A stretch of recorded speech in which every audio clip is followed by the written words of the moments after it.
Hello, everybody, and welcome to the Women Talking Money podcast. My name is Gretchen from Magenta Financial Planning, and today I'm joined by my guest, Zoe Thompson. Zoe is a coach, trainer, and speaker building confident leaders and entrepreneurs. She supports leaders with strategies, mindset, and confidence for success, and also works with public sector professionals to help them build build their business and transition into successful business ownership. With 20 years in public-facing operational and leadership roles in the police, Zoe transitioned to coaching in 2017. As an accredited master coach, she leverages NLP and executive coaching to guide clients to success worldwide. So welcome, Zoe, and thank you for joining me today. Thank you for having me. Looking forward to this. Excellent. So do you want to tell everyone listening a little bit more about the roles that you're doing now in your coaching? Yeah, I'd love to. So I am, as the bio said, I'd work between organizations and individuals. So the organizational work tends to be around leadership, although I do some work around behavioral skills with their teams as well. But really love going into organizations, working with their leaders one-to-one, but also having those workshops to help teach different tools, different frameworks, and then using the coaching sessions to help them to embed what they learn in the workshops. So that's very much the corporate work. And then the one-to-ones is working with people in the public sector. So there's a very, very high number of people leaving the different public sectors at the moment, and has been for some time. It's on the increase every year. A lot of people are looking for a similar role in the private sector. But actually, I think a lot of people now are starting to recognize that they've got skills to be able to start up their own businesses. They've got things that they're passionate about. And so I decided to just sort of niche into that world a little bit more. It's a similar journey to the one I went on. I understand the challenges. Been running my own business for 7 years now, so it puts me in a good position to be able to support them. But I think it is a really big transition. I think it's a big transition for most people coming out of employment into self-employment. But I think the public sector has its own challenges, which I understand, I get, and I'm in a position to be able to support. And money mindset is a big part of that. So I'm sure that'll probably come out in the conversation today. Yeah, absolutely. And I mean, certainly from my experience of, giving financial advice to people leaving, public sector roles after, many, many, many years, it is a bit different from a private employed role for sure. Yeah, I think it's an interesting dynamic, and I think with the last few years and different changes, my role was made redundant as a part of the comprehensive spending review. In fact, the third comprehensive spending review. So my role was okay the first two, and then the third round, they decided to make that change, and my role was taken out of the structure chart, and I was made redundant as a result. But I think people have got used to, well, they haven't got used to, but they've got used to having to work with those budget cuts. It's that less is more and doing more with less. And I think coming out of that into being a business owner does impact the way that you see money and the way you see earning money. You speak to anybody in the public sector, and it's probably the line that we use the most is, well, we don't do this for the money. And then you come out of that into a space where you're earning money from things that you're passionate about. It's something that a lot of people are not comfortable with, and also not confident in pricing and putting numbers out there and having those money conversations, because we don't have money conversations in the public sector. People come to us and we deliver a service, and money doesn't exchange hands. So it's not conversations that we are used to having, and it's certainly something that comes up a lot with new business owners that have come out of working for a long time in the public sector. Fascinating. As you said, hopefully we might go on to a little bit of that, especially when we talk about your journey, because I think you're right, there's lots of money, different money habits and challenges going on there. So tell me, Zoe, a little bit about maybe what you learned about money, or you remember hearing about money in your family when you were growing up. So I grew up with my mum and dad up until my teens, and then they separated and both married again. and they're kind of on the same page, really. The message was very similar from both of them. Saving was really important. I definitely grew up in that environment where it was strongly stressed about making sure that you save first, and you don't get credit cards. You save up the money, and then you get what you wait until you've got the money, and then you spend. And I think that's probably served me quite well over the years. But I think there is a bit of a balance of, actually, life is here to be enjoyed as well. But certainly the emphasis was around experiences. So it was, okay to spend money on holidays or going out for the day or spending time together, not so much around the material goods. So, I grew up in a very nice home, but we certainly weren't a family that had lots of gadgets or things like that. And I'm the same now. I'm very simple in nature. There's certain things that I do spend money on, but I will spend more money on a holiday than I would on a TV. So I think it's changed a little bit, but the fundamentals of those messages from that early age are definitely still there. Interesting, yeah. So those things have become part of your now kind of living and breathing money habits, rather than rebelling against that, certainly.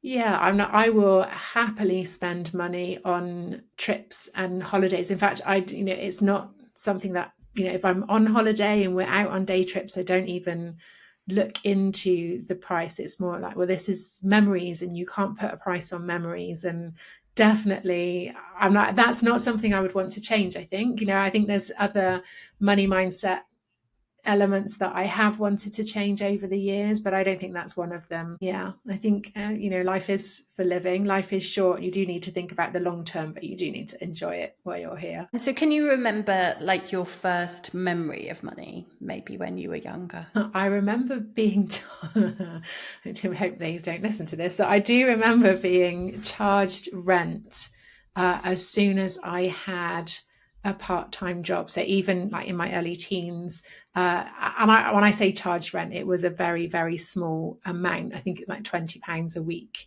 We are talking some time ago, but it was sort of £20 a week. And having that conversation that if I was earning money, I needed to contribute, and to get used to having to pay out for things.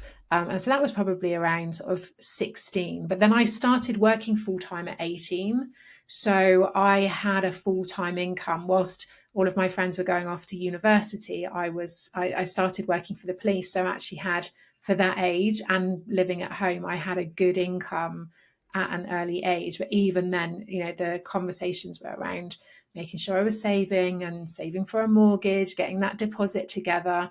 And I was 18 and a half, 19 when I bought my house. So I think, things have changed massively now. My son's 22, and there's absolutely no way he would, he's working full time. There's still no way he would be able to save up a deposit. Things were very different then, but certainly that was stressed. You need a car, you need a house, you need a husband. The kind of those patterns of conversations that I suspect a lot of people in our generation probably had with parents at that time. But yeah, I remember really early on, if making sure that I was contributing, making sure that I was having bills and paying for things. And then, it's once I was in full-time employment, the conversations were all around, okay, saving for a deposit and getting onto the property market, which now I'm hugely grateful that I did at that time, because it's put me in a very good position. But back then it did feel like a lot of pressure. But yeah, it worked well. Yeah, so interesting. Quite a traditional approach to that, Mm-hmm. kind of like what was the norm then, and but you're only, I think, the second person now that's I've spoken to who bought a property just at such a young age, which, as we know now, is like just almost like just unimaginable that Yeah. you could do that at 18 and a half, and that's pretty crazy. Yeah, and it was one. I mean, what makes it even more crazy was that I bought it privately off of a police officer that I was working with, who just happened to come through the office one day, was saying that he was looking to sell his house. He was looking for a quick sale, and he was looking for a private sale. And I was like, oh well, I think I'm looking for a house. And within a couple of months, I had moved in. So it is interesting because, you know, at that age, like when I look back on that now, that feels incredibly young. And when I look at my son who's 22, and I would say he's quite a mature 22-year-old, and I think I'm not sure he could buy and live in a house. But also I had him by the time I was 22. So it feels like there's so many things in life that are happening now in later years that we just did in those earlier years back then, that actually society has shifted so much over the years that the things that we measured success on, then they're just not viable options for people. So, you know, people with really good jobs can't get on the property ladder. You know, people don't have those options, so we can't measure success like that. And the other thing that I do remember, you know, money related, was that, you know, you went through school, you picked your career, and that was your career until you retired. There was none of this, will you chop and change? Again, a measure of success back then was that you had longevity in your job, you had a long career. But people can't do that nowadays because the job market is not stable. So again, another measure of success back then can't be a measure of success now because people aren't in control of it. So it's really weird, you know, just having this conversation and looking back on it to think how different it was. You know, and now, you know, you don't measure success by being a homeowner or having a long career or being married. The three things that were so important back then, they're just not, they're not measures of importance anymore. Yeah, and I think it's really important when we think about it from a concept of future proofing businesses, future proofing our finances, thinking about, you know, the clients that might come to us in the future, be that for coaching, for any type of business. Is like that actually the values that are associated was so ingrained 20 well, you know, 40 years ago, but let's say 35 years ago, when we were, Yeah. you know, starting to think about what we were going to be doing at school and what that career might look like is so different. And even I'm sure it might be the same for you, but even with my career and my friends' careers in comparison to my father's and mother's sort of sense of what their you know, kind of what success was in their mind, actually ours are quite diluted in comparison to that generation. So we're just kind of, you know, seeing that replicated again, but even to more extreme and slightly different for that younger generation again. Yeah, I mean, it definitely shifted. So my dad was in the police as well. So he did his full 30 years service and came out through retirement. My mum was a stay-at-home mum. So again, even that dynamic has shifted because I've always worked full time because I had to, because at that point I was a single parent, and before that I was the main breadwinner. So I had to go back to work full time. So again, those conversations at home, just trying to, you know, the differences between like her values in, okay, well, you're a parent now, you need to be home, you need to be doing this, that, and the other. That's not an option. It's not an option to stay at home.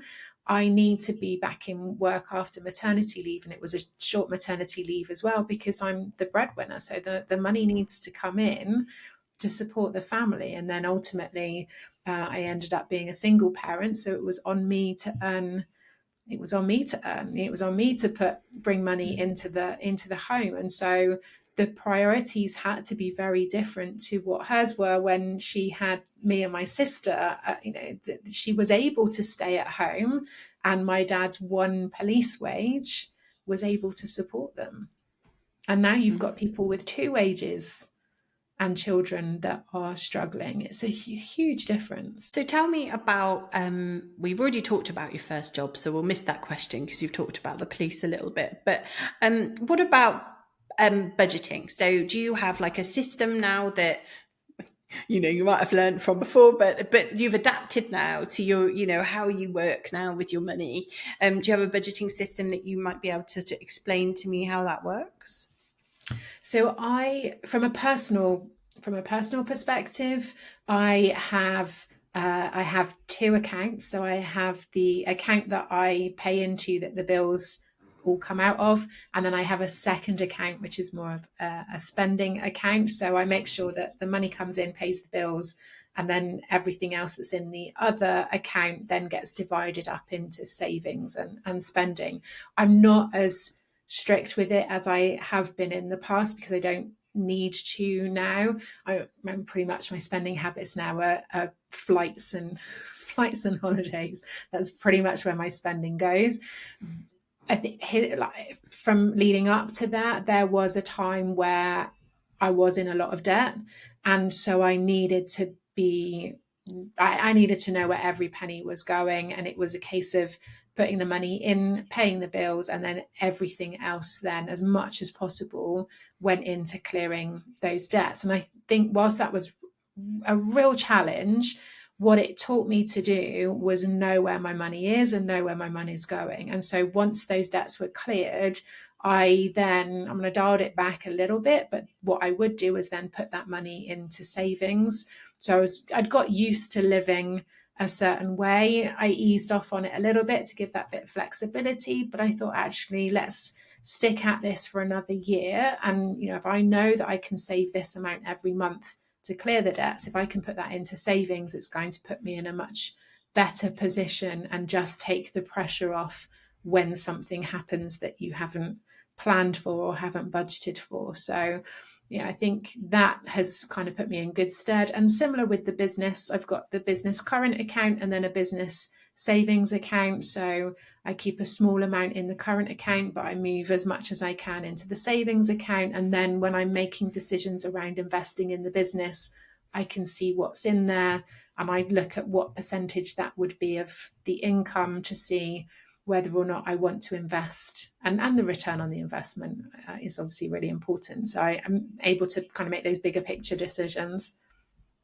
And talk to me a little bit let's talk about that, because especially with the business, when you left like the police and then became self-employed, how did you find, were there certain things you had to learn? Were there things you found hard about, managing those business affairs? Everything. To learn everything. And the public sector doesn't run like a business. So that's the first challenge. And one of the reasons why I wanted to niche into this line of work, because I recognize the challenge that is out there, that the public sector doesn't run like a business. There's no profit. It's not about increasing profit margins. It's not about making sure your customers come back. It's almost the complete opposite. You don't want people coming back. You want to be reducing demand rather than increasing it. And you people come to you because they don't have any choice. So there's no marketing, there's no sales, there's no strategy that we use as business owners that doesn't exist in the public sector. So I had an awful lot to learn. And I registered for everything when I was setting up the business, because again, police mindset is you declare everything. You make sure that you're really open, really honest, like, this is everything that you need to know. And HMRC, I ticked all of the boxes, like, yep, you need to know about this, and declared everything. And then sort of 6 months later was calling them back up and say, can you take this off, because that doesn't actually apply, as I was learning. So I spent my notice period before my redundancy watching webinars with HMRC and different organizations to learn the legalities of what I needed to do, and then try and learn everything that I could to work out how to run the business. So I think I look back on it now, and I think it's probably a good thing that I didn't know how much I didn't know, because I just went into it blindly. It's like, right, okay, I'm going to run a business, and off I went. And I had that redundancy money in the bank to give me that little bit of breathing space. I knew how much I needed to earn to cover the bills. And then I knew that I had that redundancy money to top up the gap, but I also didn't want to use it and rely on it. So I think I went into it with that mindset of this has to work. You've got a child to feed. This has to work. You can't rely on that money. And I think that just helped me to approach it very differently, rather than kind of easing into it and thinking, oh, that's okay, I've got money in the bank, I can pay myself a wage rather than earning it. Yeah. And so do you set, so it feels like that mindset probably works, has worked really well at the start for you. And I think sounds very sensible I think it's easy to go, well, I've got cash, so I can rely on it. And I think maybe removing that and going, right, this has to kind of wash its face on its own. This business has to be able to do that. And this is my backup money. It is really sensible. What about now? Do you do you do goal setting for yourself, like every year with the business, and be that financial and kind of bigger picture aspirational stuff? I've started to set financial goals a little bit more, probably in the last 2 years. I find it more of a challenge. I think it's that element for me is finding the balance between, I want a successful business, but also I want a business I can enjoy, and I think there's an element, and again, I know there's money mindset issues around this, but I still find myself questioning that if I put financial targets in my goals, that it's going to shift how running the business feels. I think there's that element of, I don't want to be pushing for numbers. I want to be creating impact. And I think there's an element there which I still work through, even though I know I need to know what I need to do for it to be a successful business. I also don't want to create a habit where I'm pushing for numbers every week. And I think there's some ethics around that for me. A lot of the coaching that I've done in the past has been more around lifestyle and well-being coaching. So it was always really important for me that I didn't want people to feel pushed into coaching, that I didn't want to do that whole sales pitch of, you need to do this if you want life to change. I didn't want to put that pressure on people. I wanted people to step into it because it was the right thing for them to do. And every sales trainer, coach that I've ever spoken to has always we've had some challenging conversations around that. But I think that's been very different. But I think you do need to have goals around money. You do need to have goals around how many people you want to work with, and the money's linked in with that. But it is something that I would say I don't enjoy doing. I don't enjoy setting prices. I don't enjoy putting numbers to things. And if I can, I will use, a peer, somebody that I've met through the business world over the last couple of years to help me to set those numbers. So do you find that a real challenge? It's strange, isn't it, that it feels that the money side of things then is like it's got these negative kind of like attachments to it. So because you can have, as you say, financial goals and still be having great impact, and your financial goals might mean that it's just managing to achieve that bit more for you a bit quicker, or enabling you to do another holiday would be my thing. So true. And I did set a number for this year, and the coach I was working with at the end of last year said to me, okay, you need to have a bit of a bucket list as to what you might want to spend that money on, because I'm not a big spender. So for me, I think when you do set those targets, and it's like, well, what would I do with all of that money? It's just going to sit in the bank. So then when you start to balance it out, and it's like, well, why would I push myself that hard to put money in the bank and not be able to enjoy it? So we talked about setting some bucket lists, and there's a number, and when that number is hit, there's a trip. I've talked to my son about a trip to New York, business class, first class tickets, NBA game, bit shopping, and then come back home again. But other than that, it all comes down to holidays. I look at trips that I want to book that are maybe a little bit more, like Bali, a yoga retreat in Bali, that kind of thing. That's all on there that helps me to kind of motivate to do it. But also, there's a big part of me now that is motivated by the fact that whilst my son isn't independent, he's not dependent, and he is earning his own wage, there's a part of me that wants to make sure that he is also going to be looked after, because the way things are going, it's really hard to see how he's going to be able to be financially stable without some support. And I think he's driven, he's determined. I think he will make it happen, but I think I still feel that sense of responsibility that I want to make sure that I'm not traveling around in Bali on different retreats and lying by the pool, and not making sure that the future isn't looked after as well. So it's still that balance. And again, that comes right back to the conversations my parents had with me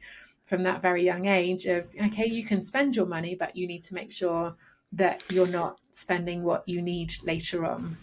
Yeah, and balancing, one of the questions, but I feel like we've kind of covered it, is like desire to enjoy your life, but thinking about the future and saving for the day where maybe you don't do as much coaching and Yeah. that tap's turned off.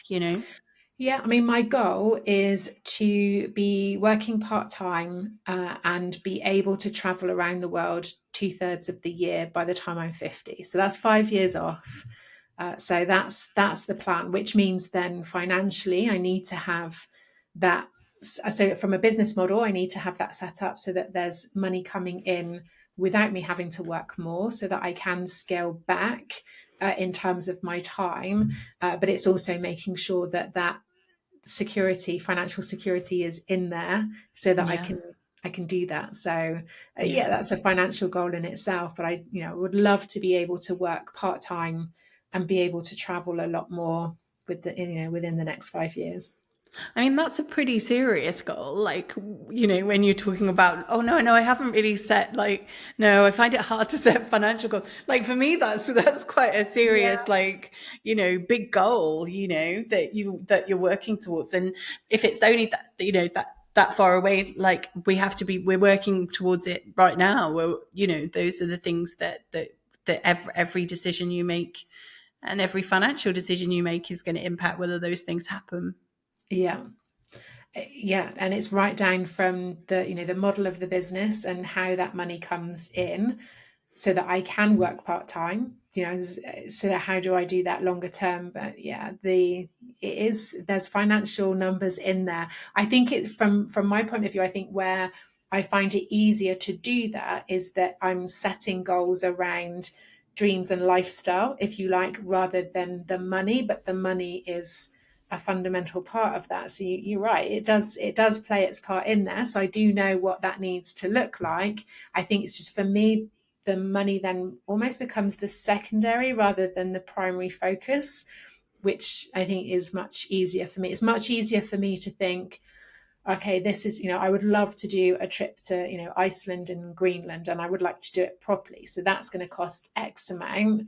So I need to make that money in Yeah. the bank to be able to do that. But the primary focus is on the trip rather Is on the than, goal, yeah, is on the goal, and the thing that all of those things that goal, going to Iceland and Greenland would give you in yeah, regards to an experience. Yeah. And I think, yeah, that's just natural. I think more and more people, we relate to that rather than, yeah. and to be honest, it can't come the other way around, because, you need the idea to be able to then go, what Yeah. resource do I need, Yeah, I think some people um, it will be a car, some people it will be a house, or how their home is. I think there's people are motivated by different things, aren't they? But no, there's not many things in this life that don't need a little bit of money to make them happen.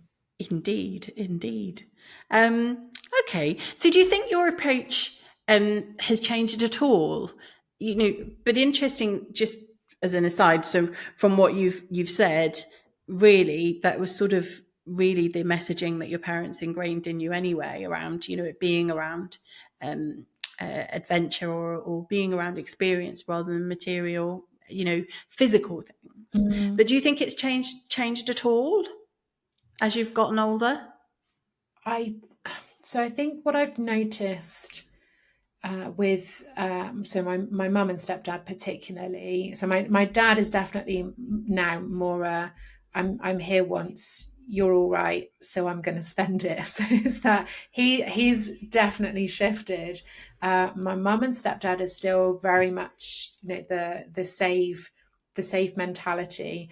And I think what I've noticed with them over the last couple of years, my stepdad has been treated for cancer, and I've noticed that I I think I would have expected them to make certain decisions around life and lifestyle, and I think for the rest of us around them, it's that, oh God, life is really short, and we made different decisions based on what he was going through, and my sister's been treated this year as well. So again, that's like another reminder of life is short. Life is for living. But it's really interesting for me, and I've found it really quite hard to kind of reconcile. It's like my brain isn't, it doesn't make it work, like that they've gone through that and they've not made any changes. Like they still live in the same way, they're still making the same decisions, whereas a lot of us around them have kind of gone, right, well, I'm going to do this, and somebody else is doing something else.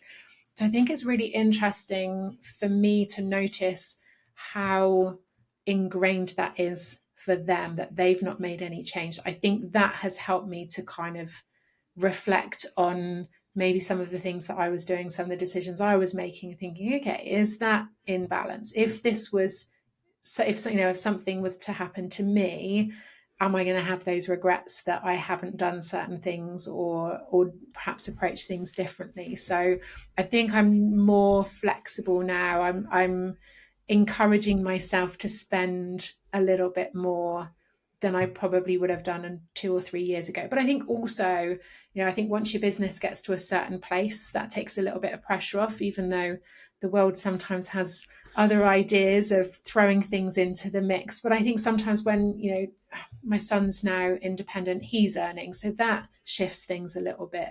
Your priority shifts a little bit when, you don't need to be a full-time parent all of the time. You get to choose the things that you want to do. And so you get to make decisions around spending a bit of money on yourself rather than putting it into the child first or the home first. So I think circumstances have probably shifted that quite a bit over the last couple of years, just with a kind of different stream of events, if you like, I think have shifted it. So I probably spend more now than I would have done over the last sort of 10-15 years.